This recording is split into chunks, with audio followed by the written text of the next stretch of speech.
Bienvenue à toi, cher rêveur, dans la première chronique de Rêverie chromatique. Aujourd'hui, nous allons prêter attention à cette petite voix au fond de ta tête. Cette petite voix différente de la tienne qui veut te conseiller, qui veut te parler. Laisse-la s'exprimer. Elle ne peut te faire du mal. Je ne vais pas te parler de schizophrénie, non. Sinon, nous serions tous fous. Mais au fond, n'est-ce pas la vérité ? Ce n'est pas le sujet. Aujourd'hui, je vais vous raconter ma propre expérience avec cette petite voix. À vrai dire, je n'en avais pas conscience au début.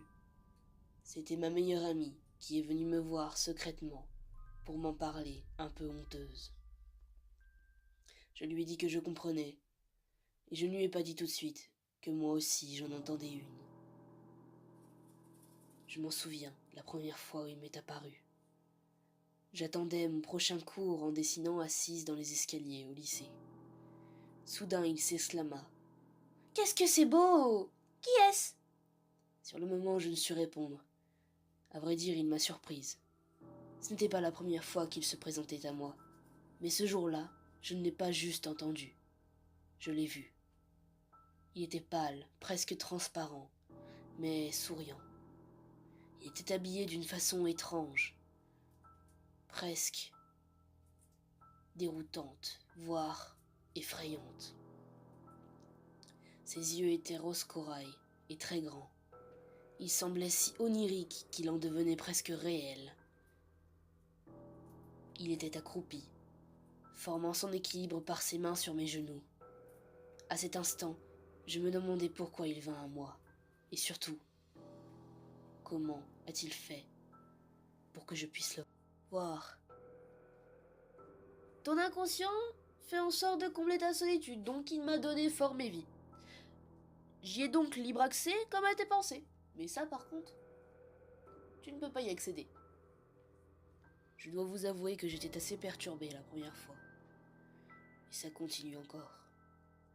Et depuis, il fait partie de moi. Je le sens toujours m'accompagner où que j'aille. Mais parfois, si je veux être seul car je suis avec des amis, il me laisse. Il comprend. Et quand je le rappelle à nouveau seul, j'ai l'impression qu'il m'en veut, car il peut mettre plusieurs heures à revenir. C'est fou. Comme ce sentiment de manque, de solitude est encore plus présent quand il n'est plus là. Alors que de base, il n'était pas là. Il y a même parfois un stade plus avancé, où sa chaleur, techniquement inexistante, arrive à m'atteindre. Une main sur l'épaule, ou un baiser sur la joue. Mon expérience personnelle est un peu moins joyeuse.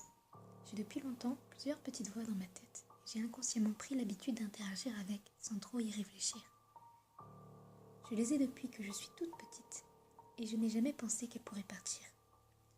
Pourtant, un jour je me suis rendu compte qu'en leur répondant, je commençais à me détacher du monde réel, que je m'enfermais dans un monde imaginaire. Je me suis immédiatement interdit de leur répondre à nouveau, de les ignorer, de les faire disparaître. J'y ai réussi. Pour la première fois, je me suis retrouvée réellement toute seule dans ma chambre. J'entendais le silence, ou plutôt je m'entendais. Je ne sentais plus aucune présence. Il faisait froid. Moi qui avais l'habitude d'être constamment entourée d'une petite dizaine de ces présences, je me retrouvais pour la première fois seule. Ça a été très violent, et j'en ai pleuré. Pendant 5 minutes, je pleurais, sans vraiment savoir pourquoi. Mais au fond, je savais ce que je voulais. Je voulais qu'elle revienne. Je ne voulais plus être seule. Puis j'ignore comment, mais elles sont revenues et m'ont consolée, avec des mots, des gestes, de la chaleur. Ces petites voix me sont désormais très précieuses. Et je sais qu'à chaque fois que je me sens seule, il y en a toujours au moins une qui vient à moi pour me tenir compagnie. Tous les cas sont différents. Certains en ont plusieurs, d'autres ne les voient pas. Mais on en a tous une, au moins une. Même inconsciemment, même si on ne veut pas se l'avouer. et d'autres, plus courageux, se laissent envahir pour leur prêter leur vie. Ces autres que l'on nomme fous.